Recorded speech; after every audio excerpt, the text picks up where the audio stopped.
Welcome to Hacking Your ADHD. I'm your host, William Kerb, and I have ADHD. On this podcast, I dig into the tools, tactics, and best practices to help you work with your ADHD brain. And today, we've got a research recap with Skye Waterson. In this series, we take a look at a single research paper and dive into what the paper says, how it was conducted, and try and find any practical takeaways that we can give you.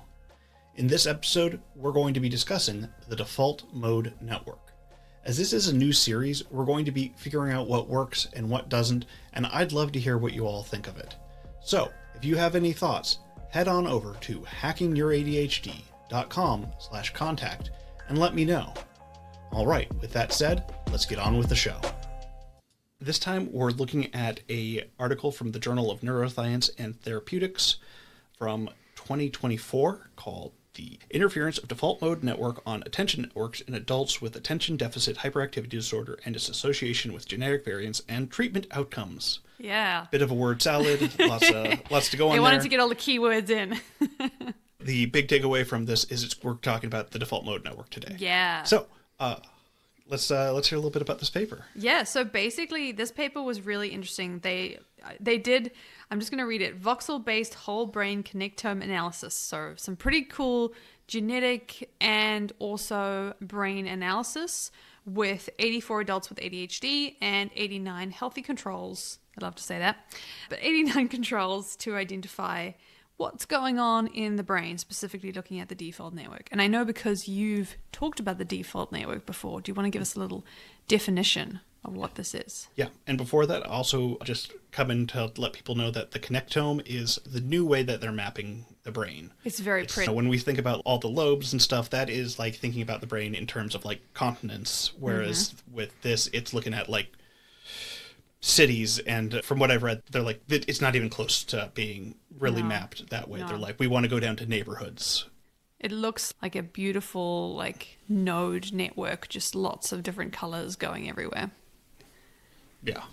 All right. But back to what you're saying, the default mode network. This is also an idea that I have been wanting to look more at, because the default mode network is these connected regions of our brain that become active when the brain is at rest and we're not focused on doing an activity. So things that we do are like daydreaming or self-reflection, thinking about memories, that kind of thing. And it's then typically deactivated when we engage in the task positive network, where we're like doing stuff. Makes sense. And the reason I want to look at, from what my understanding of the default mode network, is we're not always seeing it turn off when in ADHD when we go into the task positive network.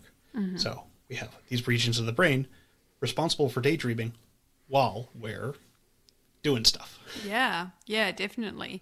And also weirdly, I was listening to Hallowell talk about this, responsible for some of the more negative stuff as well, like ruminating, catastrophizing. So it can have those effects as well. Yeah, so that's kind of what we can think about of the default mode network is, this idea of this is when our brain is not doing stuff. That's what's kind of going on. And by not doing stuff, I mean physically active stuff. If we're just thinking, that's kind of, that we can still be in that active. Yeah, 100%. So what they looked at with this, and they mentioned it in the introduction, they looked at whether CBT had an effect on it. It's interesting they chose CBT. There's so many different types of therapeutics, and sometimes people don't like CBT, some people love CBT, but for whatever reason they chose it. It's quite common to be used in research. And just to mention real quick, just for people that don't know, that's a cognitive behavioral therapy. Yeah, and it is mostly evidence-based, but we see less of that for ADHD than for a lot of other conditions, although it is considered an evidence-based approach to treating ADHD. Exactly, which is one of the reasons that it comes up in the research. And what they wanted to do here, I thought it was really interesting. They talked about the gene-brain behavior framework. So basically genetic variants. They talked about monoamine oxidase A, monoamine oxidase B, places, things like that, might influence the brain's development, and then the brain's structural and or functional alterations would lead to the cognitive dysfunction, and then this would bring along the clinical manifestations. So they're sort of going even deeper than just the brain and how it's working, and they're going, okay, we think there's genetic components that are affecting the brain, affecting this default mode network, that are then leading to ADHD symptoms. Which is a great thing to think about. What is this underlying factor that's causing ADHD rather than just being, hey, you have symptoms. Yeah, look, we can see it in your brain. I mean, for a lot of people, that's mind-blowing in itself. But yeah, they wanted to talk even deeper than that. Yeah. And it is also important for us to think about this in terms of how ADHD symptoms are not always associated with ADHD. They can come from a lot of other things. We see this with like trauma. Yeah. Sleep deprivation. Where you have a lot of very similar symptoms, but very different causes. Yeah, I mean, that's very true. And I guess by looking at the genetic component, you can potentially separate whether it's just sleep deprivation or whether it's ADHD. Yeah. And which is then important for treatment. Yeah. I mean, I guess probably have some similar results treating sleep deprivation with stimulants as you would with, but the end result of trying to, you can treat sleep deprivation much better with sleep. Yeah, 100%. 100%. Yeah, so in this study, one of the very interesting things about this study was, again, looking at adults, which is very cool. They also said that all the adults with ADHD had a childhood diagnosis and they were all unmedicated and had never received any psychotropic drugs for ADHD, which was wild. I don't think I've ever seen a study that says this. So for anybody who's wondering about that, anybody who's deep in the research and going, but did they have medication at some point? No, they didn't. Which might be, as we talked about before we started recording, this is a study from China, and so they do have a bit of a different cultural norm there, so I can see that being more likely in a place where it's maybe not a medication first for treating ADHD. Exactly, yeah. And what they found was for the 14 subjects who participated in the CBT, their ADHD total scores did significantly decrease after treatment. So there was a significant decrease using CBT, essentially. And they also found that these changes were related to what they called functional cognitive connectivity strength between the left middle temporal gyrus and the right middle central gyrus. So there was like, they noticed that when they did CBT, there was a connectivity in the brain that was increasing using this very cool method that was also contributing to ADHD total scores decreasing, which was interesting. So there's a couple of pieces going on here showing that the CBT is having an effect on your brain, which from just a brain plasticity perspective is pretty cool. Yeah, because we do want to know, ideally, when we're doing some sort of treatment, we don't want to have to do it forever. Yeah. Sometimes that's the case, and that's like, I'm wearing glasses, I'm never going to not wear glasses just by wearing glasses. And that's fine. But if I'm probably never going to get completely off of ADHD medication just by everything I do. But when I'm doing like therapies and stuff, I do want to see some kind of lasting result. Yeah, 100%. And that was very interesting. They didn't get to test it across time, but I think it's nice as well because sometimes these things can feel very nebulous. You're sort of going, okay, I'm doing CBT, which means I feel better, which means my ADHD is better. But is that really doing anything? Is it just in my head? I mean, I hear this all the time. Actually, ironically, sometimes I go on podcasts like this and talk about things. And people do ask me, they're like, is ADHD real? I still get that question. Because there's an underlying, I think, lack of knowledge about it. And so when you look at this kind of research, it really helps to consolidate that, yes, it is. Yeah, well, and I know for some people when they say they take their medication, they're like, oh, it's like putting on glasses and I can totally tell when I'm on. I am not like that at all. When I take my medication, I'm like, I feel normal, I feel great. And then I'll be like doing something in a day and I'm like, today is awful. I can't do anything. Yeah. And I'm like, oh, I didn't take my medication today. I feel like it feels like I have my glasses on and took them off instead. Yeah. And I can't figure out why everything's blurry. which I can imagine happening even with glasses. Yeah, exactly. Yes, I do that. I don't have a very strong prescription, but I have to squint to read them. And I'm like, why am I squinting at everything? Yeah. Oh, it's because I just got out of the shower and haven't put them back on. Yeah, and I think that's really interesting as this idea. And yeah, so basically what they said is the results of our whole brain MDMR analysis provides evidence of the default mode network's interference as an inherent feature in the development of ADHD. So their argument is the default mode network is being interfered with. We can see that in the brain, and it is contributing to ADHD.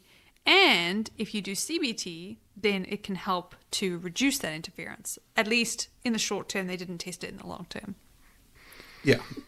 And it's something that we can measurably see. It's not just, oh, I'm better at organizing my calendar. Yeah, exactly. It's like your brain is shifting and changing, which is one of the reasons I love neuroscience, honestly, is because you get to see that. Yeah, and I do think this is an interesting thing to think about, too, with the idea, this isn't something the study says, but I'm just postulating on, is if that can have downstream effects of, oh, I have better executive function as a child, and maybe my developmental phases are going better because of that fact. Yeah, no, definitely. Definitely, that is interesting, and I think that there's a lot of parents right now who are going, oh.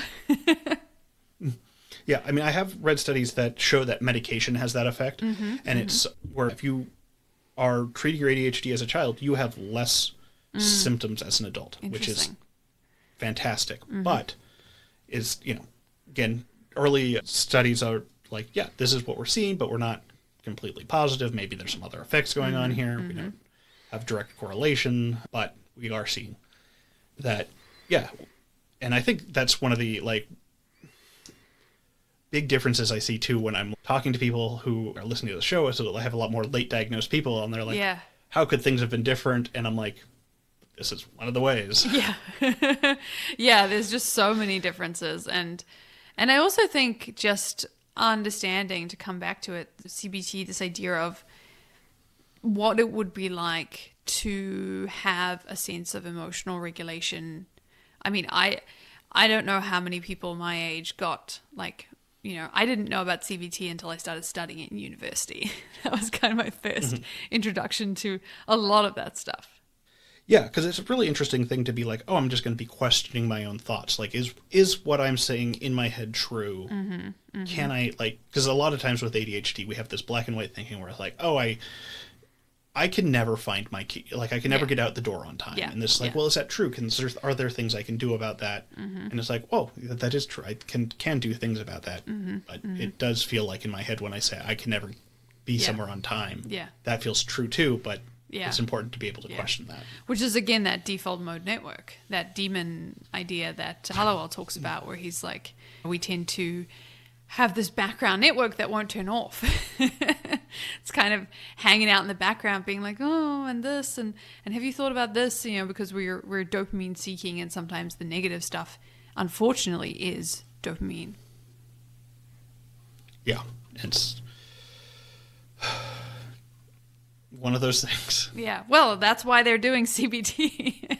Yeah, so I think just some final thoughts on this study is, I mean, they did talk about that this is just preliminary research, and they want to do a lot more into this, seeing how there can be other factors that go into this. It's very interesting that they have, no one had ever taken ADHD medication.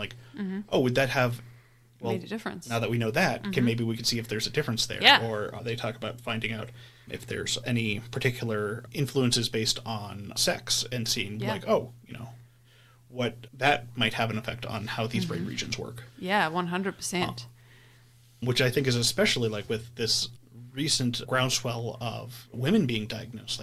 Maybe that is one of the factors. Maybe this is something where we see these symptoms later in life with women more than early in life. And that is why there's more people being like, oh yeah, this is, although a lot of times it's like, oh yeah, we saw this as a child, we just ignored it because they weren't causing trouble. Yeah, they weren't causing trouble for the teacher. Yeah, it is an interesting one, and I think it kind of comes back to something we talked about in a previous or maybe future episode, depending on where this goes, which is this idea of suppression and masking, and the general idea that people, I would say women historically, but I think it could be everybody, who are better at or more likely to mask and suppress their symptoms are unfortunately less likely to get support, and more likely to be using maladaptive coping strategies for the default mode network.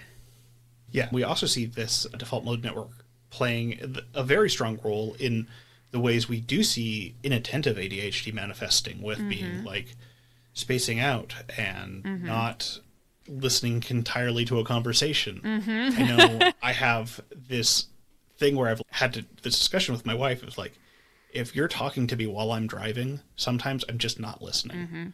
Not on purpose. I'll just be like driving along and then being like, oh my God, she's been talking.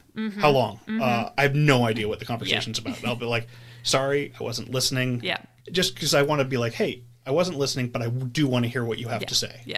Yeah, it can happen, and it's really common with ADHD, and I think it's always that idea of like, do you tell the person, like, how well do you know them? Do you come back in and try and pick up context clues?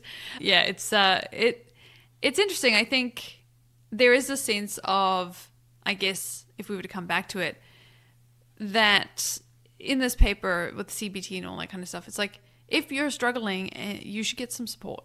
You don't have to just hide it and push through.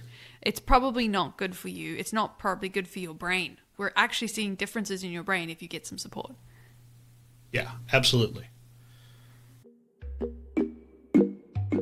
Hello! So you were just listening to a research recap. I'm Skye Waterson of Unconventional Organization. If you like that, there's lots more information about ADHD and support for you at unconventionalorganization.com.